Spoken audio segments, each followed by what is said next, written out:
नमस्कार। AI impact summit 2026 में आप सभी का स्वागत है। मैं हूं आपके साथ भावना नैयर।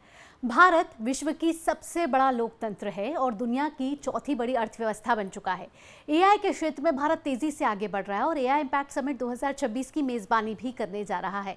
जिस तरीके से आधार, यूपीआई और डिजिटल इंफ्रास्ट्रक्चर को भारत ने एक उदाहरण के तौर पर पेश किया और विश्व आज उसे देख रहा है, ऐसे ही एआई के क्षेत्र में भी भारत एक डिजिटल पब्लिक इंफ्रास्ट्रक्चर के तौर पर खड़े होने की दिशा में अब आगे बढ़ चुका है और विकसित भारत 2047 की दिशा में भी आगे बढ़ रहा है। और इस समय हमारे साथ विशेष खास मेहमान जुड़ गए हैं। हमारे साथ फ्रैक्टल एनालिटिक्स के सीईओ और फाउंडर श्रीकांत वेलमकानी जुड़ गए हैं। श्रीकांत जी, बहुत बहुत स्वागत है डीडी न्यूज में।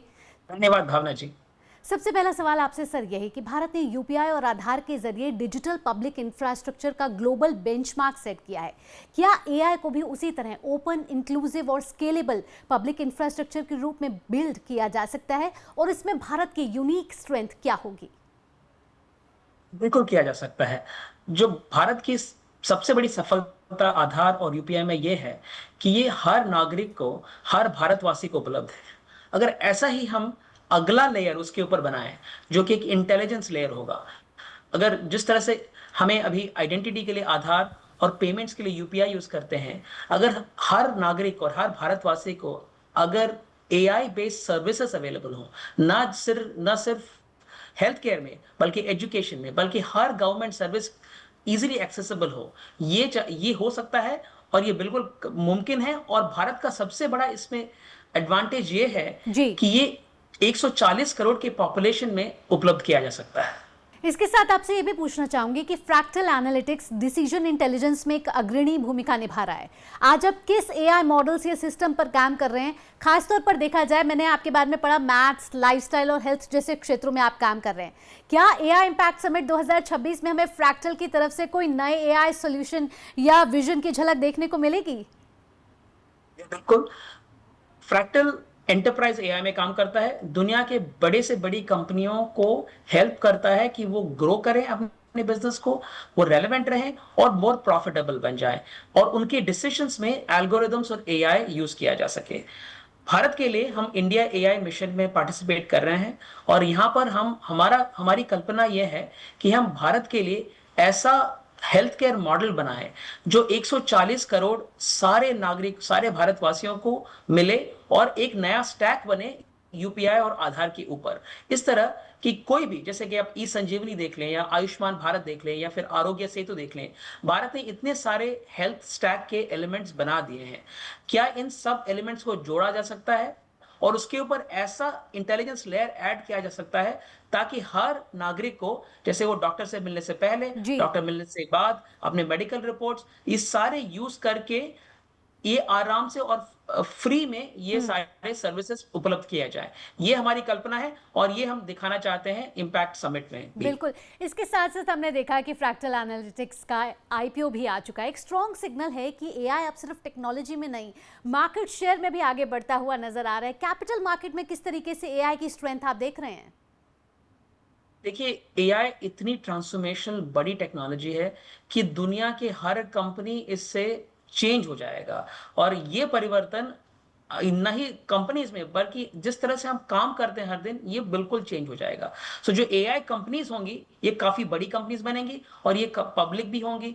तो हम देखेंगे जिस तरह से technology companies, IT services companies अगले पिछले 30 सालों में बड़े हुए हैं और पूरी दुनिया में उनको उनका नाम हो गया है, इसी तरह से एआई कंपनीज, न सिर्फ फ्रैक्टल बल्कि ओपन एआई, एंथ्रोपिक, बड़ी बड़ी ये कंपनियां, एआई कंपनीज आएंगी और इस तरह से फ्रैक्टल का भी एक ये नाम होगा। इसमें हमारी उम्मीद है ये। इसके साथ हम ये भी देख रहे हैं श्रीकांत जी कि भारत एआई को तेजी से अडॉप्ट कर रहा है, लेकिन अगर ग्लोबल एआई रेस की बात की जाए तो भारत अभी किस स्थान पर, किस पायदान पर आपको नजर आ रहा है और हमें किस तरीके से इन चैलेंजेस को आगे बढ़ते हुए, इन चैलेंजेस को पार करते हुए एक एआई मिशन जो हमारा है उसको एक स्ट्रॉन्ग मॉडल के तौर पर विश्व के सामने खड़ा करना होगा? देख, जहां तक कंज्यूमर एडॉप्शन की बात है, भारत काफी आगे है। चैट जीपीटी, जो कि आप सब जानते हैं, एक एआई मॉडल है, सब यूज करते हैं। करीब करीब 800 मिलियन, यानी कि 80 करोड़ लोग दुनिया में इसे यूज करते हैं। इसमें से कम एक तिहाई भारत से है। सो भारत के एआई अडॉप्शन काफी हाई है और बढ़ रहा है।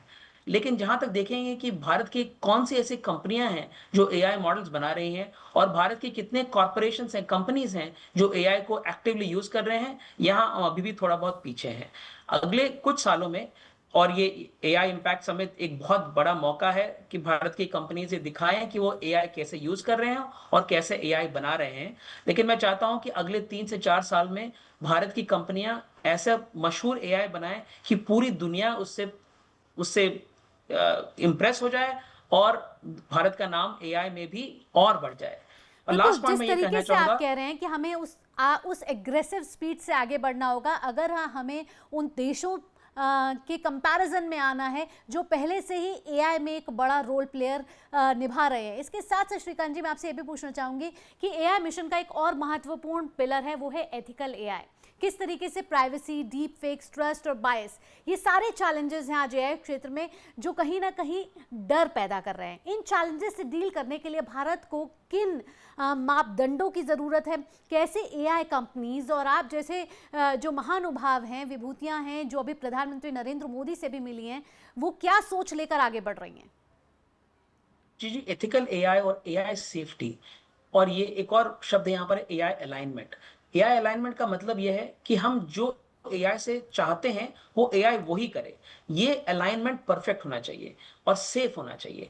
ये प्रिंसिपल्स ऑफ एआई अभी काफी कॉमनली नोन है, लेकिन ऐसा जरूर हमको इंप्लीमेंट करना होगा कि हर मॉडल में, भारत की हर एआई सॉल्यूशन में रिस्पॉन्सिबल एआई ऑलरेडी इनकॉर्पोरेटेड हो, ताकि हम हर नागरिक इसे सेफ और ट्रस्टेड तरीके से इसे यूज कर सके। ये भारत के कई सारे लोग इसके ऊपर काम कर रहे हैं और ये प्रॉब्लम हम सॉल्व कर सकते हैं। इसके साथ श्रीकांत जी, आखिरी सवाल मेरा ये है कि हम सब आगे बढ़ चुके हैं प्रधानमंत्री नरेंद्र मोदी के विजन विकसित भारत एट 2047, उसमें एक एआई महत्वपूर्ण रोल अदा करने वाला है। अगले 2 दशकों की बात करें, आप 2 दशकों से हैं, अगले 2 दशकों के फ्यूचर प्लानिंग और रोड मैप को लेकर बात करें तो कैसे बढ़ता हुआ ये एआई का क्षेत्र आपको दिख रहा है? क्योंकि ये तो ज़रूर है कि हम एक ऑप्टिमिस्टिक देश हैं, हम एआई को अडॉप्ट करने के लिए रेडी हैं, लेकिन उन सब चैलेंजेस को जो आप कह रहे हैं और उन सब ट्रस्ट को आगे लेते हुए कैसे विकसित भारत 2047 में एआई एक महत्वपूर्ण भूमिका निभाने वाला है? एआई का अगला लक्ष्य है एजीआई, आर्टिफिशियल जनरल इंटेलिजेंस। ये वो उस समय को कहते हैं जब एआई हर आदमी के, हर सिटीजन के से ज्यादा इंटेलिजेंट बन जाए। उस समय सारे इंडस्ट्रीज बदल जाएंगी। जिस तरह से हम एआई यूज करेंगे, अभी यूज कर रहे हैं, उससे काफी आगे बढ़ जाएगा।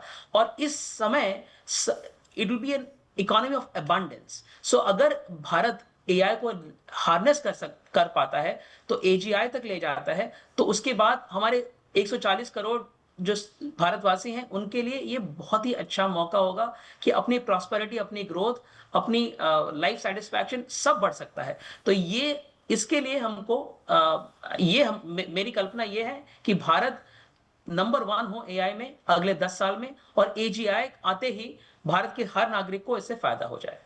बिल्कुल श्रीकांत जी, जैसा कि आपने कहा कि सिर्फ टेक्नोलॉजी नहीं, डिसीजन मेकिंग का नया कंपास है एआई। भारत आज जिस तरीके से इंटेंट, स्केल और साथ ही विस्तार के साथ आगे बढ़ रहा है, एआई इम्पैक्ट समिट इस बात का संकेत साफ तौर पर दे रहा है कि भारत सिर्फ फ्यूचर अडॉप्ट नहीं कर रहा, फ्यूचर होस्ट भी कर रहा है। आप डीडी न्यूज़ के साथ जुड़े श्रीकांत जी, बहुत बहुत धन्यवाद आपका।